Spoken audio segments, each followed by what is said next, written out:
Marcus Kane stood outside the polished glass doors of Luminous Lounge, his own establishment, dressed in worn jeans and a faded jacket. The 42-year-old millionaire had built this chain from nothing, but tonight he needed to see the truth.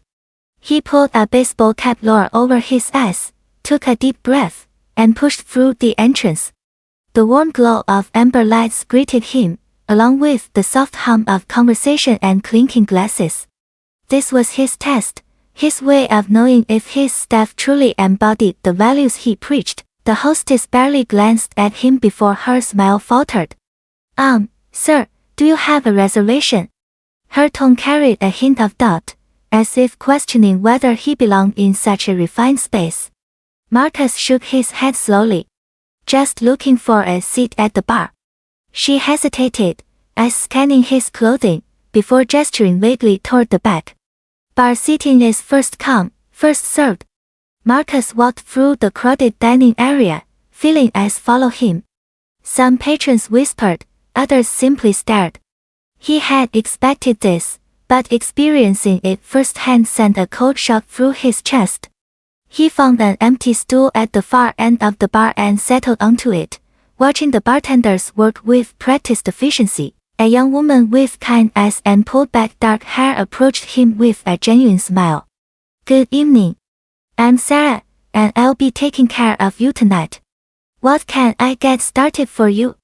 Her warmth was immediate and real, no judgment in her voice or expression. Marcus felt his shoulders relax slightly. I'll take a club soda with lime, please. Sarah nodded, jotting it down. Coming right up. Have you been here before? First time, Marcus replied, studying her carefully. It's a nice place. Sarah returned quickly with his drink, placing it on a crisp napkin. The owner really cares about making everyone feel welcome. That's what I love about working here. Marcus raised an eyebrow, intrigued. Before he could respond, a loud voice cut through the ambient noise. Excuse me, miss. I've been waiting for 10 minutes. A heavy-set man in an expensive suit 2 seats down was snapping his fingers at Sarah. His face was red, whether from anger or alcohol was unclear. Sarah turned to him with professional courtesy.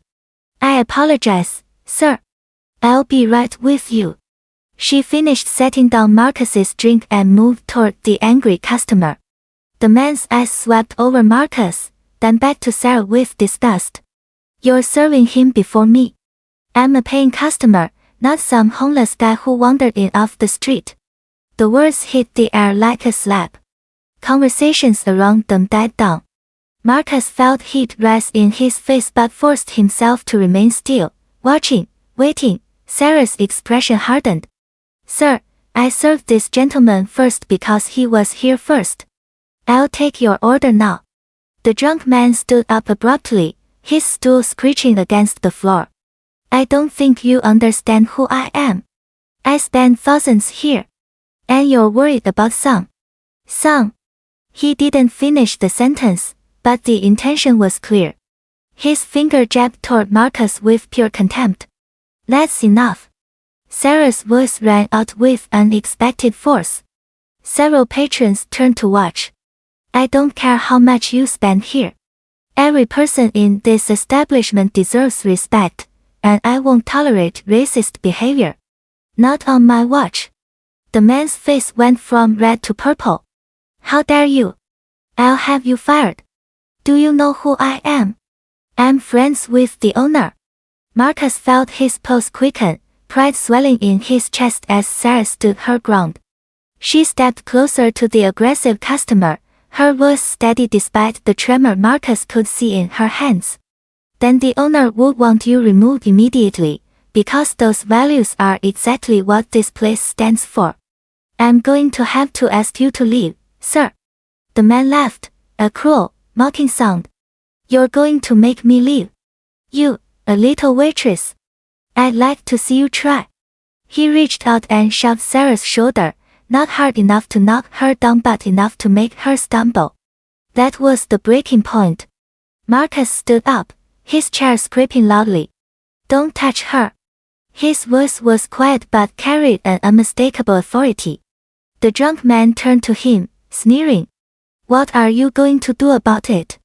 Security was already moving through the crowd, two large men in black suits pushing past tables. Before the situation could escalate further, Marcus removed his baseball cap and met the man's eyes directly.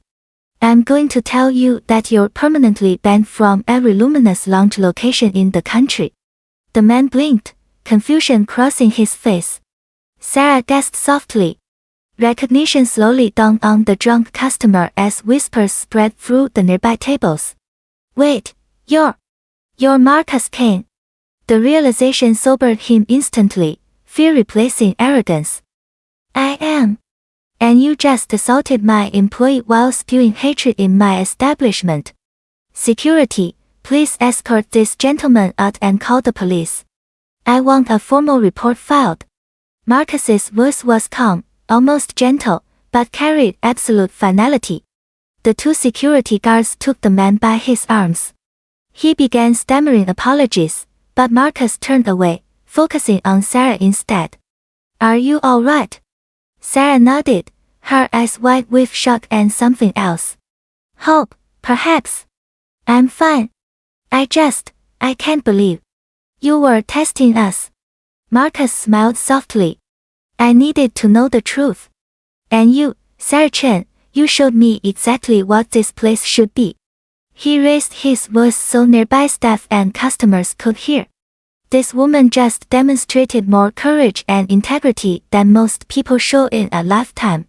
Effective immediately, Sarah, you're promoted to floor manager with a 50% raise. And you'll be helping me train every new employee on what it means to stand up for what's right. Tears welled in Sarah's eyes. Mr. Kane, I thank you. I just did what anyone should do. Marcus shook his head. But most people don't. You did, despite the risk. That's the difference. The other staff members had gathered, some looking ashamed, others moved by what they witnessed.